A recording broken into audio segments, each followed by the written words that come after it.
Hey, what's up guys? We are back with This Week at Bungie, September 30th, 2021, and we're gonna be seeing a few bits and bobs that we have from Trials of Osiris and from the Grandmaster Nightfall, which is actually coming in next week. So let's go on, and basically we have Cosmo teasing something for the coming weeks on the story.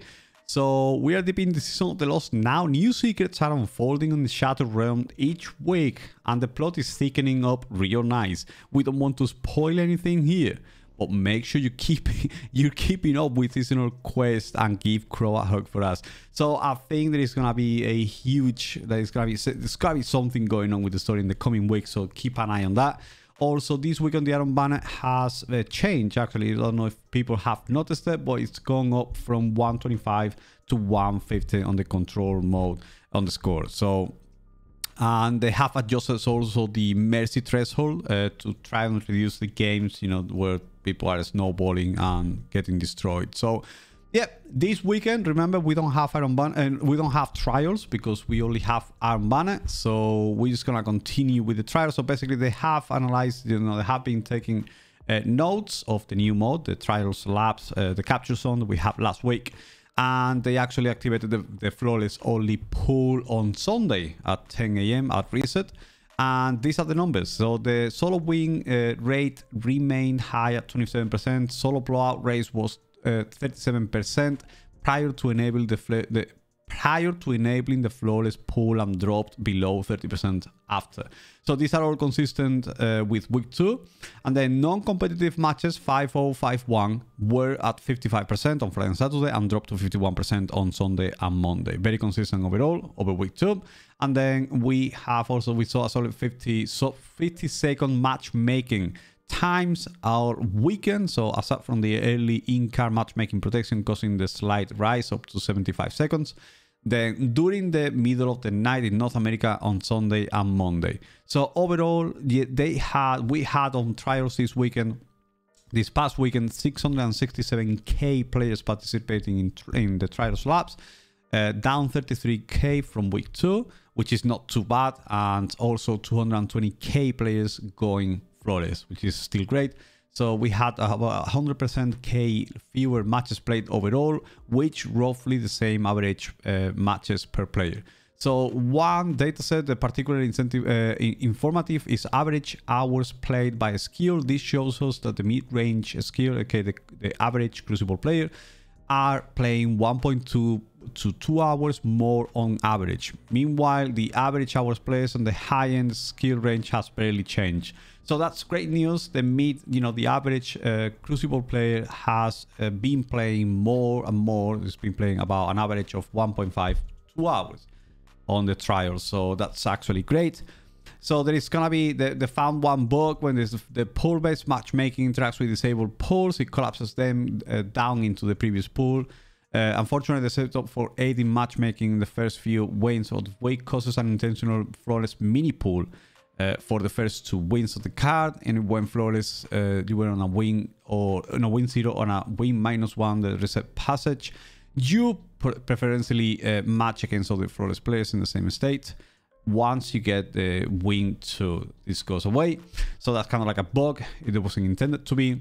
And then we have, of course, starting at 10 AM on Sundays, the entire passage has preference on matchmaking against other flawless players. So those of you who thought matchmaking got harder after glowing flawless on Friday and Saturday, even though the flawless pool wasn't on, you were right. Okay, so they're planning on fixing this in the next few weeks. So they're gonna have some time to fix it during this week, because we're not gonna have any.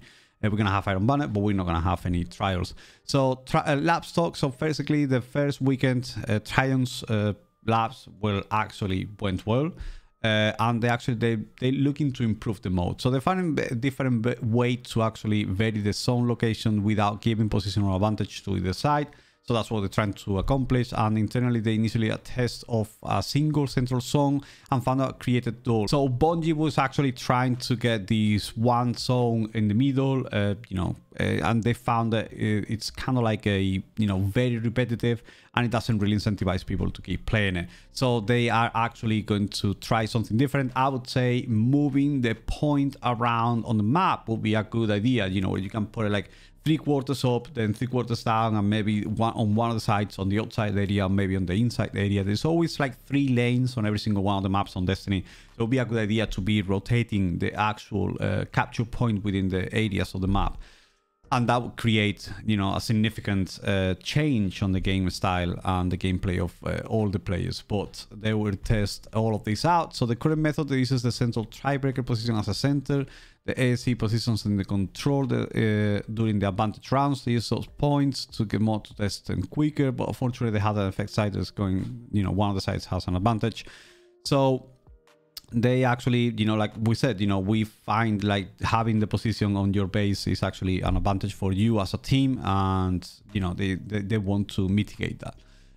They're looking to authorizing basically having an additional neutral capture zone locations on the map to support further laps on the actual this season. So they're gonna be testing more stuff out, which is gonna be probably about December. So they're not gonna test anything out. They are actually going to keep everything the same as it is right now, elimination, until December, when they're going to be trying, they're going to be having another trials labs, probably a weekend, which is going to be again capture zone. So they are going to remove the super gain energy on capture, because that also creates a lot of snowballing with players. So the disability awareness. So we're having October is Disability History Month and National Disability Employment Awareness Month in the United States. So they're going to be collaborating with the disability, these organizations to create a pin. They have created a pin, and all the actual money that goes from this pin, this pin will actually, you can buy on Bungie.net. On the Bungie store, and this is the emblem that you will get from it. So if you actually purchase this pin, every single purchase is gonna go 100% of the profits are going to the Able Gamers Foundation. So that's actually a great thing. Bungie's doing these things over and over again, and they just, they're taking care of every single organization they can, and they helping them, and this is a great thing to see. Now we have the Threads of Light, which is basically what we had last week. So we're gonna have like new people actually uploading their gear sets with the different colors and everything. So they have picked some of them here. I'm gonna just pass them through. This one is actually looks really nice with the extra pictures as well, and this one as well. This actually caught my eye. It was really nice. And then we have a few others, here some Titan, the Hunter. This Hunter looks really sleek, and I got another one here, which is the purple, which looks really nice. This other one, and then we have a few more down here. So it looks like, a lot of people have been getting into it, and this is actually great. If you want to be have the chance to post, to have your actual character be posted on the TWAB. So what you gotta do is post on social media on either Instagram or Twitter and put the hashtag Threads of Light, and also tag Destiny as well. Then we have the Grandmaster news. Next week is Grandmaster week. So we're gonna have the new difficulty for the Nightfalls, and we're gonna have the next week is gonna be the Hollowed Hair, and we're gonna be facing the Fanatic and the Scorn. So that's gonna be a challenge for the first week. And then we're gonna have into the flawless, not the flawless, sorry, the actual Grandmaster difficulty is gonna be 1345 this season. And yeah, basically they're gonna be having some changes, but the changes they actually announced in the past is not actually gonna be coming this season. The actual changes are coming later on. So basically these are the changes. This is a recap of what's coming actually. The Grandmaster catch-up node will become available at the same time as the Grandmaster difficulty is available. So long as you have the Conqueror title, but not have yet gilded it this season. So Grandmaster will have already gone live by the time this change comes later in the season, but the catch-up node will be available when Grandmasters first start in seasons going forward. Then each Grandmaster Nightfall will be available if the fire team leader has not completed the gilded triumph for the strike during the season. And in other words, you may play each featured strike for the season to earn your gilded title. That's a great change. Once you've gilded your title, the catch-up note will no longer be available. That's actually great, so you can gild your actual, have your title gilded. And the same thing, you know, you can get the completed Nightfalls will give you the hand cannon, so the palindrome hand cannon, and the newly, you know, hothead rocket launcher and enhancement cores, present and send on shards, like they usually gave in the past. So they have actually made, you know, they made the change, you know, where the other version of the mods, they're actually being added to Grandmaster Nightfalls and Trials of Osiris and raids. So that's great to hear. And you know, this is the last bit of the actual, but this week at Bungie, and this week there is not much going on.